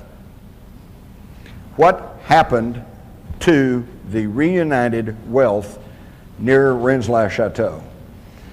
In March of 1944, Otto Skorzeny, the guy in the cap with the binoculars, leads a battalion of SS troops to southern France, working off of the notes and publications of a German named Otto Rahn, who had been to Rennes-le-Château several times in the 20s and 30s and had working closely with Heinrich Himmler and his SS group that was heavy involved in the occult. They felt like they knew where the treasure was, and on March the 16th, 1944, they send the Germans into they couldn't do it before then because southern France was part of Vichy France and technically was supposed to be free France, and they didn't want to cause any more trouble. But in September of 43, Rome fell and Mussolini was deposed, and at the same time that the Germans rescued Mussolini off the mountaintop, they also poured into southern France and took over the whole country. So now they're able to freely operate in France, and they sent troops down there in March of 44. He sends a one-word telegram back to Berlin on March the 16th that says, "Eureka, I found it. The greatest, most fabulous treasure in the history of the world, both of riches and of knowledge, is now in the hands of the Nazis." They took it back to Berchtesgaden, which you can see the diagram here has an underground labyrinth of hidden systems and caves and bunkers and everything else. But it probably did not remain there. It was taken out of Germany on something called Aktion Adlerflut, or Operation Eagle Flight. This was instigated in August of 1944 by the head of the German Central Bank and the head of the IG Farben Combine and Martin Bormann, who by that time was running the show. Hitler was pretty much over the edge with megalomania plus all the drugs that he was being fed. These guys took the combined wealth of Europe that they had looted plus Solomon's treasure, and they created 750 corporations all around the world. Their connecting banks were the Bank of International Settlements, the Deutsche Bank, which today is still a powerhouse in the financial world, Chase Bank, which later became Chase Manhattan, and I particularly want you to notice Union Banking Corporation. Because in 1942, one of the chief stockholders of the Union Banking Corporation was prosecuted in this country by the Justice Department under the Trading with the Enemies Act, and they accused him of being nothing but a financial front man for Hitler and the Nazis. And that man was Prescott Bush, and also his father-in-law, George Herbert Walker. So when you hear people say that these people running the country today are a bunch of neo-Nazis, I want you to stand up and say that is not so. There's nothing neo about them. They're the real old Nazis.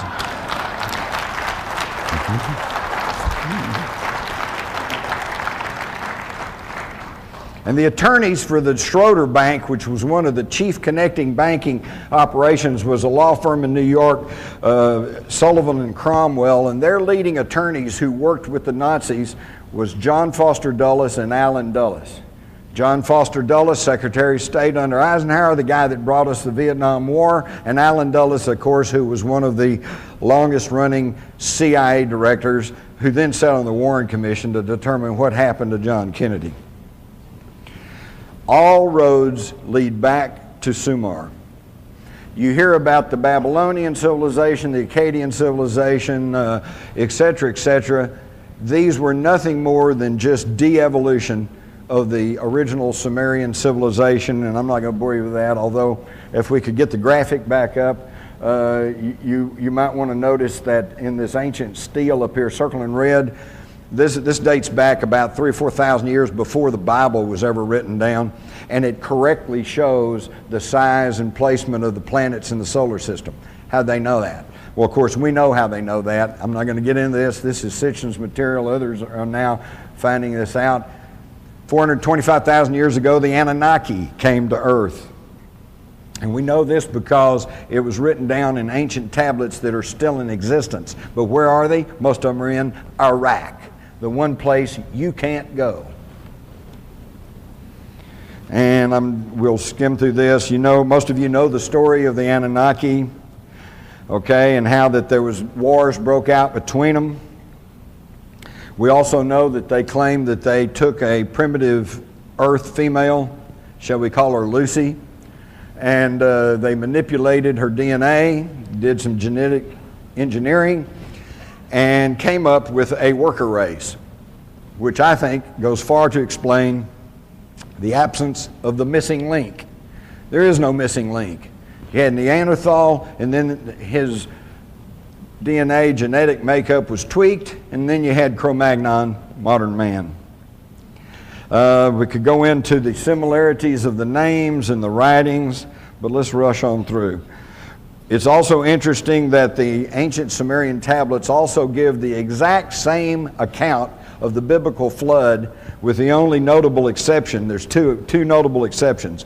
One is that, of course, in the Bible, his name is Noah, and in the ancient Sumerian tablets, his name is Utnapishtim or something like that. The one thing I find that's a little bit different too, but really brought a light bulb over my head, I had always had trouble with this idea of 2 of every animals on board this ship. But I did figure out where they went to the bathroom. On the poop deck. No, that's terrible. But I never really could figure out. They got lions and tigers and sheep and goats, and they're all there side by side. How could that work? Well, in the ancient Sumerian tablets, it doesn't say they took 2 of every animal. It says they took the seed of every living thing. Whoops, hello. Now I see, instead of a boatload of animals, you've got one little closet on board this ark that has DNA tissue in it. And they can reconstruct all of the, and you know that's going on right now? Do you know that they are storing away DNA tissue on plants, animals, everything on this planet. So if there is some sort of huge cataclysm, that they hopefully can rebuild everything. Now, what's also interesting to me is that how many of y'all are like Celtic music and all this good stuff? Yeah, it's kind of a fad right now. Are you aware that the Celts and the Druids did not originate in the British Isles? They migrated from Iraq, Mesopotamia. In fact, there were 2 mass migrations. One went up through the Caucasus Mountains, came in through Eastern Europe, ended up over on the British Isles. They were known as the Druids. And the primitive people who were there worshipped them because they had knowledge, they knew things, they knew how to do things. And of course the other came into Egypt, and from Egypt to Greece, and from Greece to the Romans, and then on into the Western civilization. In fact, the whole history of Western civilization has been one constant movement to the West. And when Europe filled up and the British Isles filled up, then they came to America, and the East Coast filled up. And during the 1800s, it was one mass migration from the East Coast to the West Coast. And why? Why did these people keep moving? Historians, it's no mystery. They all admit why. To escape religious and political tyranny. In other words, somebody's been trying to get hold of us all of this time. but we're like trying to grab mercury or something. You know, you're trying to grab it, we all move. Move some more. But you know what, folks? We got a problem. There's no place else to move. And now they've got technology. And they know where everybody is. So here's just a brief rundown. You can see that you start with the ancient Samaria and you can trace the knowledge and the attempt to control humanity right on up. And it's all the same thing. The pharaohs, the Caesars, the royalty of Europe, Hitler. What were they concerned with? The bloodline and the interbred. And they wanted to maintain the purity of the blood. There's something about that, and it tracks all the way back. So now, if we assume that these ancient tablets are telling us the truth, and that these spacefaring aliens landed on the planet all these thousands of years ago, then that begs the question. Did they all leave?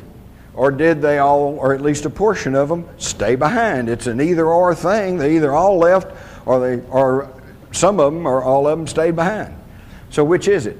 I think we can find the answer. And we find the answer by looking at the historical record. If they all left, the whole written history of mankind should be just one unending, gradual evolution up to civilization. You know, hunter-gatherers to city-states to nations and all like that, with nothing in the record to show that there's anything strange or unusual going on. But that's not what we find, is it? Quite the contrary. The historical record gives us the answer.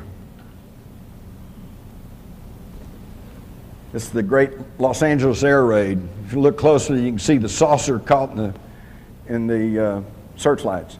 Got pictures of saucers over the desert. You've got an ancient French coin from the 1600s that shows a giant wheel-shaped object floating over the countryside.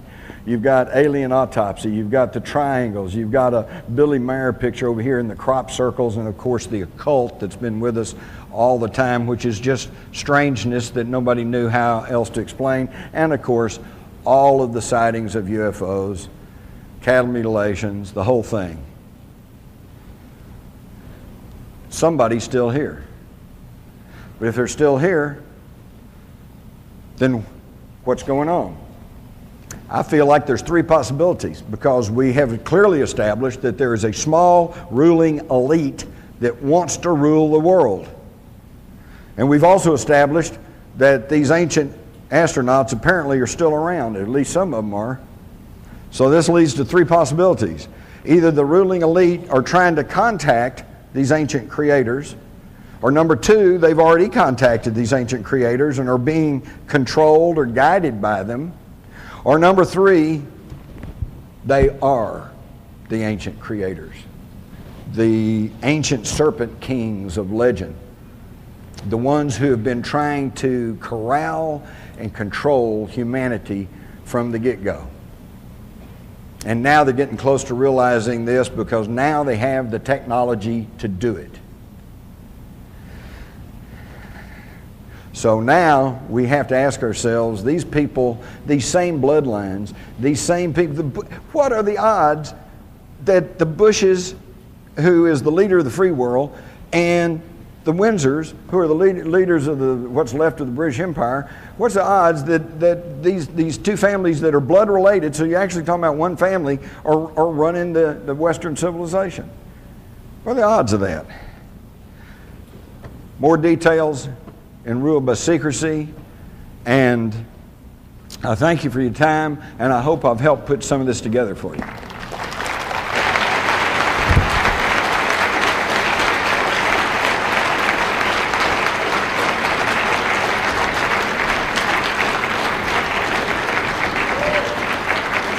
I don't think we have much time left, but anybody has an important question, come to the microphone and I'll try to answer it.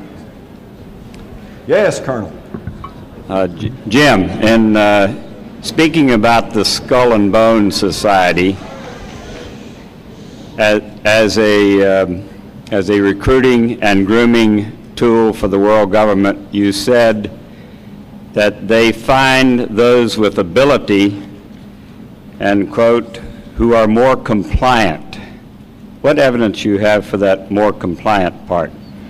Well, simply for the mere fact that the ones who aren't compliant go on off and they don't get leadership positions, and the ones who are compliant get the leadership positions. When I say compliant, I mean, maybe I could have used another word. Let's say they find people who are more in tune with their worldview. Thank you. Compliant kind of implies that they order them around. It's probably not that direct. Good presentation, Jim. Thank you. Thank you. I wanted to comment on your United States note that Kennedy was attempting to put into existence. I did want to mention that that was going to be backed by silver, so there was some backing behind it. Yeah. And also, the executive order number that Kennedy wrote to establish that, if people want to write this down, was Executive Order 11110, and you can check that out, where it established the U.S. note. And the thing that I wanted to make comment about is that LBJ did not choose to continue publishing and minting the coin that Kennedy had started, because this would have killed the golden goose that the Federal Reserve had in position. It would have, and that was just too much of a status change for this country and for the very people you've been talking about. Exactly. That's one of the reasons they wanted him in. Exactly. Kennedy. But from another book that you wrote, I would like for you to maybe just briefly go over the coup of 1934 and how that affected our current status. Right. If you could take just a synopsis. Thank you. I'll try and make feedback. Okay, try and make this brief. He asked about the coup of 1934. This was well established, little publicized, and you never heard about it in your history classes. In 1934, 1 year after Hitler had taken over total control as dictator of America, some of the wealthy families in this country, okay, the Rockefellers, the DuPonts, the Carnegies, they decided we needed to have something like that here. And they approached a former general with the Marine Corps, General Smedley Butler, and they proposed to him that they would put up the money to fund a whole several 100,000 revolutionaries, and that we would have a coup in the United States of America, and they wanted Smedley Butler to be the new dictator, military dictator of the United States. Smedley Butler, to his everlasting credit, said to himself, this is treason. And he didn't really say anything to them, but he went along with it for a little while until he could figure out who was behind it, what all they were doing. Then he went to Franklin Roosevelt and told him what was going on. And of course, Roosevelt had a real bad problem. If he got up publicly and said this is what was going on, it could shake all the financial institutions of this country to the bone. The Federal Reserve System would be in a shambles. There could even possibly lead to some sort of civil war. So what they did was leak this story to the papers. Most of the papers around the country never even bothered to report on it. New York Times did report on it. Congress held some hearings for about 2 years until everything died down. They basically confirmed everything that Smedley Butler told them, but then that's where it was left. It was like, a lot of these people who were involved in this fled the country at the time and only later came back. So don't believe that there can't be an attempt at a coup in this country, because there was in 1934. Thank you for bringing that up. Thank you for this presentation today, and thank you for having the courage to bring this information forward to us. And I'd like to know if you've ever heard of a document called the Protocols of the... I wonder if you've heard of a document called the Protocols of the Elders of Zion? Yes. Let me address this real quick. I addressed this in Rule by Secrecy. He's asking about the Protocols of the Learned Elders of Zion. First and foremost, yes, it is a hoax that was perpetrated by the Tsarist police during World War I in an effort to try to stigmatize the Jews in Russia at that time and gather support for the Tsar. However, the tenets of this thing are too serious, too detailed, too thoughtful. If you'll go back, you'll find that some of the alteration they did was change Sion, S-C-I-O-N, to Zion, Z-I-O-N, in an effort to try to lay it off onto the Jews. Sion, of course, brings us into the Priory of Sion, and several scholars have decided that the protocols are legitimate, but they are a document of the Illuminati. not the Jews, okay? So what you have to do, my advice to you is to try to find a copy of the protocols and read them. It is really chilling because it's just like the report from Iron Mountain. They can claim it's a hoax, but when you read it, you know this is not a hoax. It's a game plan for taking over the world. But again, let me emphasize, this was not done by the Jews, okay? The Jews have been as victimized by these people as everybody else.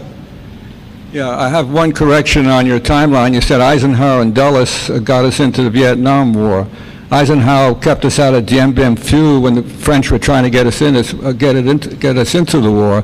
He stated that it's the wrong war, the wrong place, at the wrong time. The guy who got us into the war was JFK.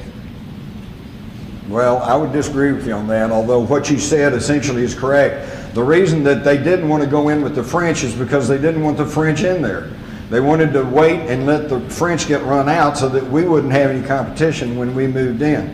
And all I can tell you is that C.L. Sulzberger of the New York Times said that John Foster Dulles personally told him that he created CETO to give the president the power to intervene in Southeast Asia.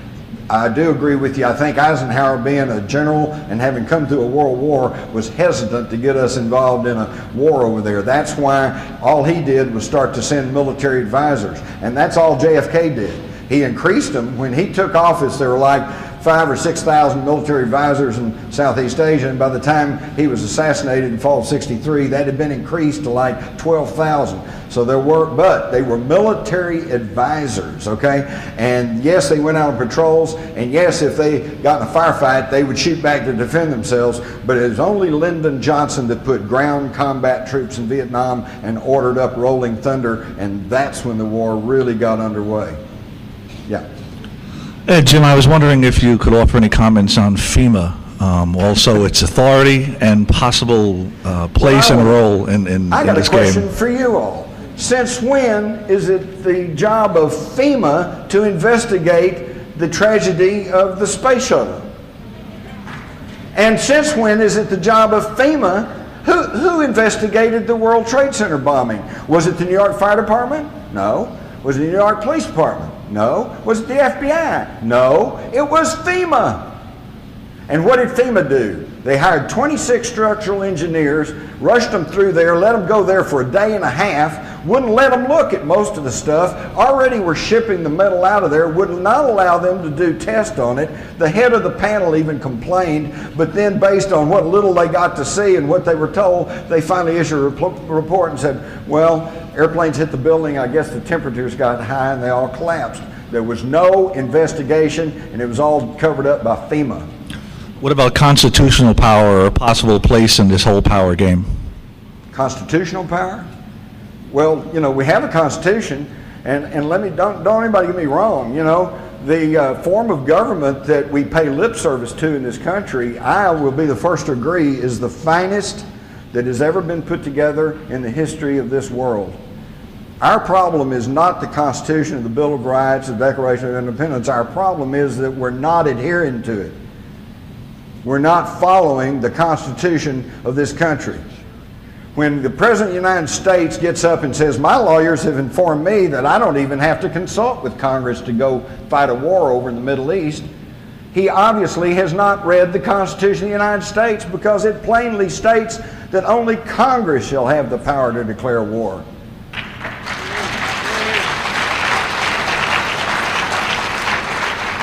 And let's think about that for just a half second, because on first blush, that's like, boy, those clowns can't even agree on when to adjourn, you know, and we want them to have power to declare war. But hey, the guys that framed the Constitution, they were pretty smart, because yeah, there's a bunch of grafters and grifters and malcontents and bozos up in Washington, but if 3/4 of them all agree that we need to go to war, then maybe we need to go to war.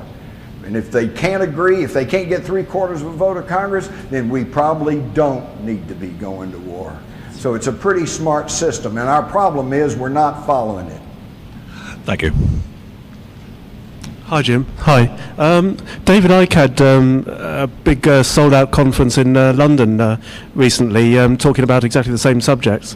And he also spent a bit of time on the evidence for, reptilian oriented control of the top of this negative pyramid, if you like. What sort of input are you getting on the same subject?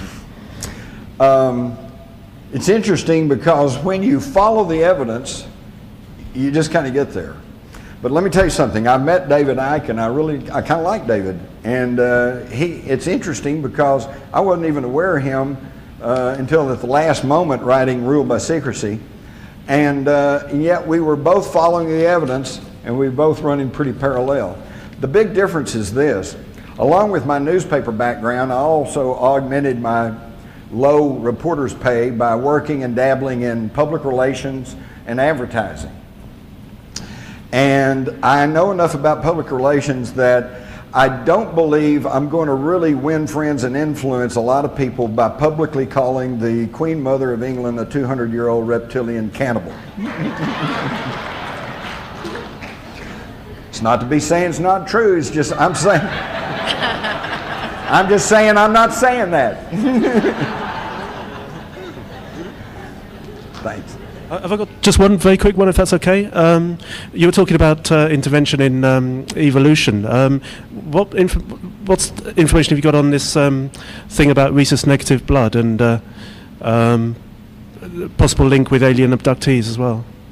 The possible link with what? The idea that there shouldn't be people with rhesus negative blood, in theory. Oh, well, there's all kinds of strange things. I'm not, you got to understand, folks, I don't claim to be a huge expert in particularly anything. I'm the last of a dying breed. I'm a generalist, okay? I know a little bit about a lot of things.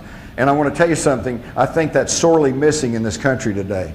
The problem we have in this country, thank you, is I know doctors and lawyers and professional people, computer experts, and they're brilliant, they're well educated, and they're very thoughtful, but they got tunnel vision. All they know is what they know. In fact, some of the most closed-minded people I've ever run into are medical doctors. And the thing is, so where is there a place in our society for a philosopher? Or a generalist, somebody knows a little bit. Somebody's got to step back and look at the forest instead of inspecting the trees all day. And that's what I'm trying to do. I'm not going to tell you I got it 100% right, but this is what I see. Thanks, Jim. Hi, I was just going to thank you, Jim, for being a generalist and doing our homework for us.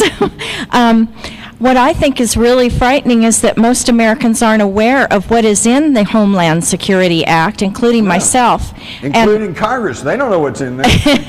And I was going to ask you, I had heard something that they were going to be keeping track or making a list of what library books we check out, and I was wondering if that was part of the Homeland Security Act. Yes, it is. And they can go into your library and question your librarian to turn over your records, and under the law, she cannot even she's subject to prosecution if she informs you that they're investigating you. Thank you. I'm telling you, what you don't know can hurt you. That's scary. We got time. We got two more. One more. We got time for one more. Sorry. Yeah. Hi. Have you ever considered this war against Iraq is not over oil? That because Colin Powell is to show proof of Iraq tie-in with Al Qaeda. So maybe if we get to Iraq, we'll get to Osama bin Laden. No, if we want to get Saddam bin Laden, we need to go to Saudi Arabia. There's where the problem is. They are the ones who have financed militant Muslims all around the world. They are the ones who have financed Salim bin Laden. And by the way, I gotta say quickly three things that you have to understand. I mentioned these to understand what's going on right now. Who put George W. Bush in the oil business? Who put up the money? Salim bin Laden, Osama bin Laden's older brother, put George W. Bush in the oil business, had extensive holdings down in South Texas. It's all been written about in Texas, but you haven't heard about it. The Bushes and the bin Ladens are like that, not only in business-wise, but socially. In 2000, George Herbert Walker Bush and the family went to Saudi Arabia and visited with their good buddies, the bin Ladens. What do you think the odds are of that? Number two thing you have to understand is that I've already mentioned is that Prescott Bush was an unrepentant supporter of Hitler at a time of war. Not just a Nazi sympathizer, he was working to provide money and materials to our enemy in a time of war. The acorn never falls too far from the tree. And three, you have to understand that the Bushes and the Windsors are the same bloodline. And once you understand this, everything starts taking on a little bit different view. And I thank you all for your time and patience.